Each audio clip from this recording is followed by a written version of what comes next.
Hello, Mishpacha, it's Courtney, America's Jewish mother, and I am back with a Friday Reads video.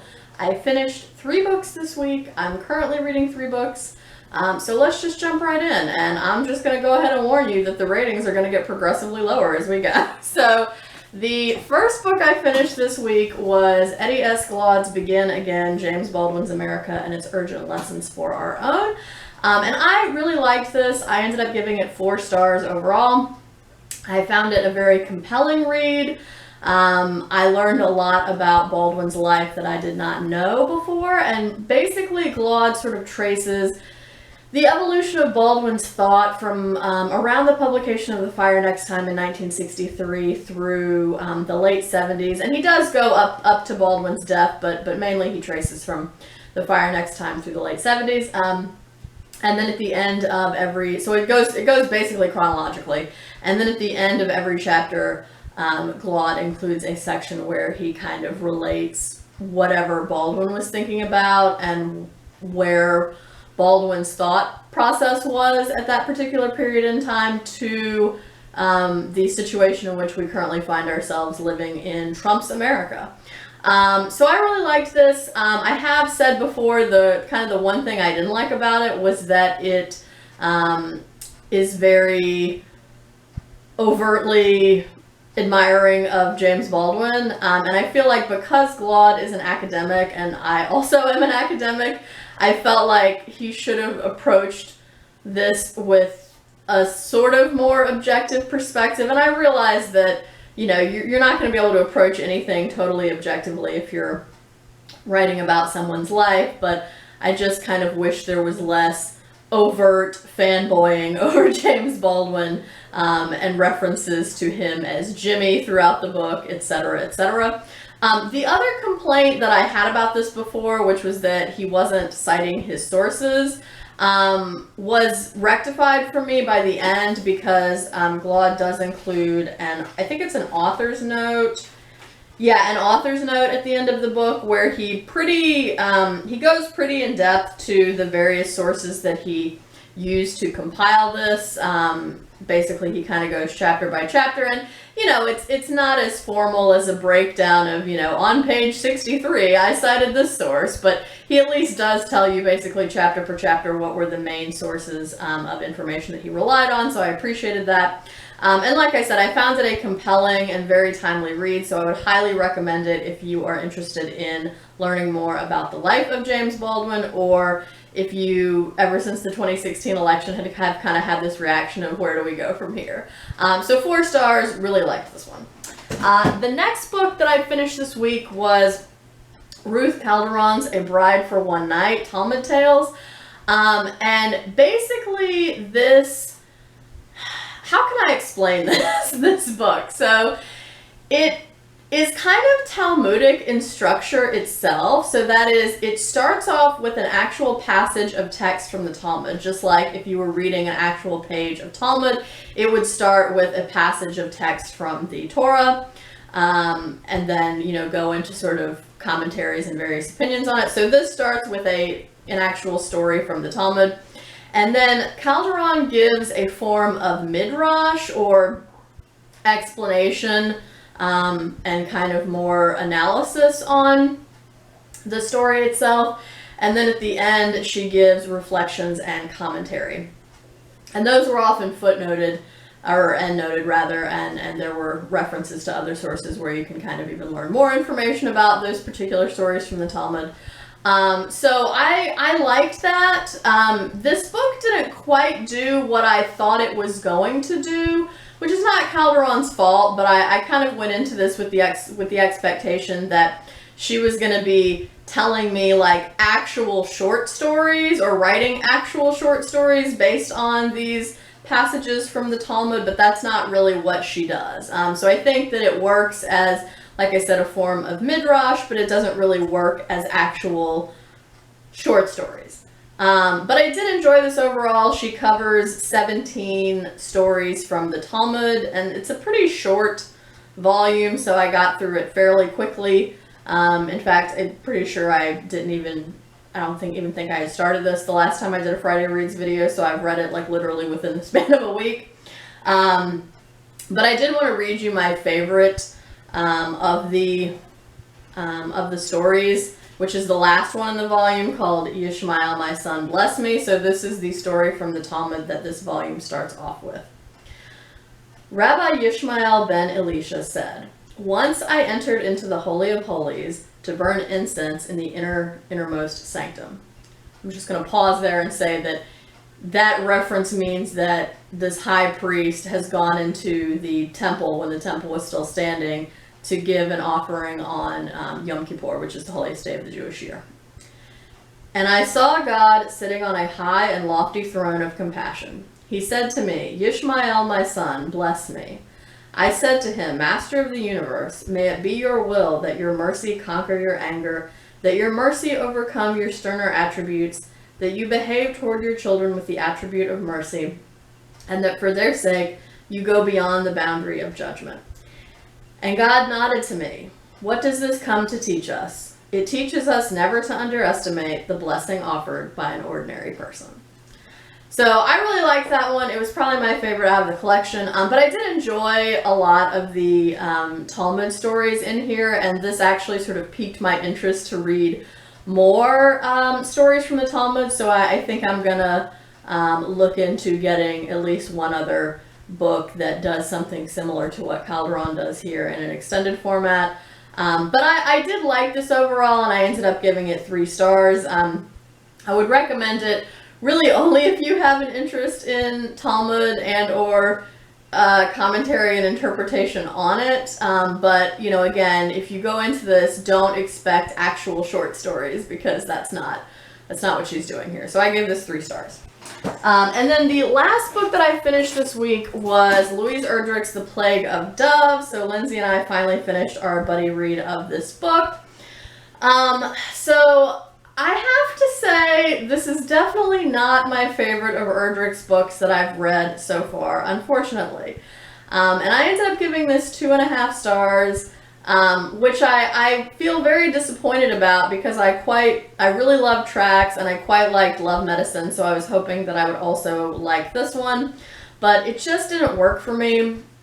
There are a ton of characters in this book, way too many to keep track of, and unlike both Tracks and Love Medicine, there's no sort of genealogy or anything like that at the beginning of the book. And, you know, there are something like close to 100 characters within the span of this 300, like slightly over 300 page novel, and it's just too many people.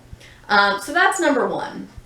Number 2, I'm not sure I can really tell you what the point of the book or the premise of it is. I mean, so Erdrich herself describes it as a mystery, and it does in fact set up a murder at the very beginning, like the opening part of the book, that is then sort of revealed, like who's the killer in the last few pages of the novel. But there's no real focus on the mystery element in the 300 plus pages in between. So that's not how a mystery works. And she says in an interview at the end of this book, she says, "The novel was started in pieces. Some of it started way back in the 1990s. I had pieces of it put together for a long time, and they just really took on a shape only a few years ago. I realized I should work with these people and figure out what was going on. And it turned out I was writing a mystery, and I was very happy because I had never written a mystery before. So then I went back and constructed it that way." And, you know, I think it's very apparent that this story was constructed together from various pieces that were written over a long span of time, because it's pretty much told in vignettes that are sort of connected to each other, but not all of the parts connect, for me anyway. And we have 2 main narrators. So you have Evelina, and then you have Judge Anton Basil Coots. And Evelina's story is kind of a coming of age story, because we first meet her when she's a child and we sort of follow her into adulthood. But then there are some parts of the book that are from the perspective of people that we only really see one time, and then they don't come back again. Like for me, probably the most interesting part of this book was the section on Marn Wold and her husband Billy Peace, but she only has the one section, and then she makes like a brief appearance in another short section of Evelina's, and then she never comes back into the story. So what was the point of including her in here? The other thing I'll say about this is that Erdrich has kind of suggested, again in this interview that I read you something from, that the story is really concerned with the theme of vengeance versus justice, and I can see that with some of the things that happen here, but again, I just felt like there wasn't enough focus on the central mystery and then the crime that is committed after that to really make me think, this is a book about vengeance and justice. Because there's just so many things that happen, and while there are connections between them, again, I just didn't really understand what the point was. I didn't understand what the point was of having everything told in vignettes. There are way too many characters to keep track of, like I already said. And I will say that because it's Louise Erdrich, the writing is rich and it's detailed and it's often full of beauty and moments of insight. So that was all nice, but that was not enough to make me feel like the reading experience of this book was worthwhile or that it resulted in a valuable payoff. Because even though some stuff does come together at the end of the book, you just get dragged through so much irrelevant stuff to get there, and I don't understand why. I really wish Louise Erdrich's editor had made her make this a tighter, more focused book rather than just letting her weave together loosely a bunch of vignettes that she'd written over the span of 20 plus years. So yeah, but don't take my word for it. I know Greg of Supposedly Fun and Shawn the Book Maniac both really loved this. But Lindsey and I shared similar frustrations with this book. I think she probably enjoyed the reading experience even less than I did. I was kind of willing to, give it a while where I just kind of was like, all right, well, I'm just going to go along for the ride and probably eventually things will start to come together. But, by the time I got to about the halfway point or 2/3 of the way into the book and things still weren't coming together, then I got pretty frustrated with it. So by the end, I was just ready to be done with it. So yeah, 2.5 stars, and I'm, again, very disappointed because this has been my least favorite of Erdrich's books so far. Alright, so that's everything I finished this week. So in terms of what I am currently reading, I am still listening to the audiobook of How to Be an Antiracist by Ibram X. Kendi. So last week when I talked about this in my Friday Reads video, I said that Kendi's narration reminded me of William Shatner. And as I've listened to more of the book, I kind of realized what it seems like he's doing. And what it seems like he's doing is that he sort of fancies himself like a spoken word poet, because that's the way he's reading this book. And you're not writing poetry. You're writing like nonfiction with sentences that are full sentences. It's not a poem. So I feel like it's sort of an inappropriate narration style, at least for the type of book that he's written. I realize it's very personal to him because he starts off every chapter with some sort of story that's tied to his personal life that he then wraps up by the end of the chapter, but still. That's not how you read nonfiction sentences.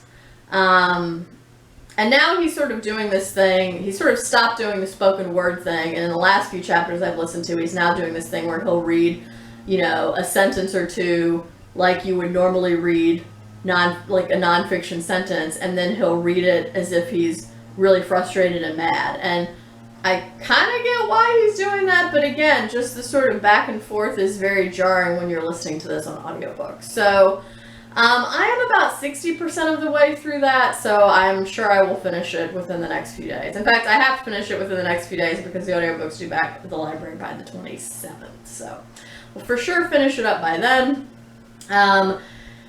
So another book that I'm currently reading that I started not that long ago is C. Pam Zhang's How Much of These Hills is Gold? Yeah, that's right, that's the title. So I'm reading this on ebook, and I'm about 30% of the way into it. This is the book club pick for October for Lindsey of Lindsey's Book Life's virtual book club. And it's about these two siblings during the gold rush, and when you meet them, both of their parents have died, and so now they're kind of fending for themselves. And I guess it's fine. The actual writing of the book is a little... I told Lindsey it's woo-woo and poetic for me, which is true. I don't really like fiction writing that sort of aspires to be poetic in nature. I mean, don't get me wrong, I do like sort of lush lyrical writing in my prose, but there's a difference for me between writing something like you're writing a poem with fragments versus writing an actual piece of prose fiction in a way that is lush and rich and vivid and lyrical. I'm not exactly sure I can articulate what that distinction is, but I know it when I see it. But anyway, I'm about a third of the way into that, and I have to finish it again within the next few days because our book club is meeting on Sunday. So I'm also reading that. And then finally I started, just last night, Carson McCullers' The Heart is a Lonely Hunter. And I am literally only like 10 pages into this, so I have no thoughts about it so far. But I will say that I'm very excited to read this book because with finishing the last few books that I just showed you, I am now at 100 physical books that I own but haven't read. And one of my goals for this year was to get my physical TBR under 100. So once I read this book, it will be officially under 100. So that's very exciting for me. But yes, more thoughts when I have them on this one. So yeah, that's everything I either finished this week or I'm currently reading. I would love to hear what y'all have been reading and enjoying this week. If you have thoughts about any of these books, please feel free to leave me a comment down below, especially if you really liked the Erdrich book. I am curious to hear other takes on it. So yeah, I hope y'all are staying healthy and well. I hope you're doing good reading whatever you're reading. And until next time, would it kill you to call your mother?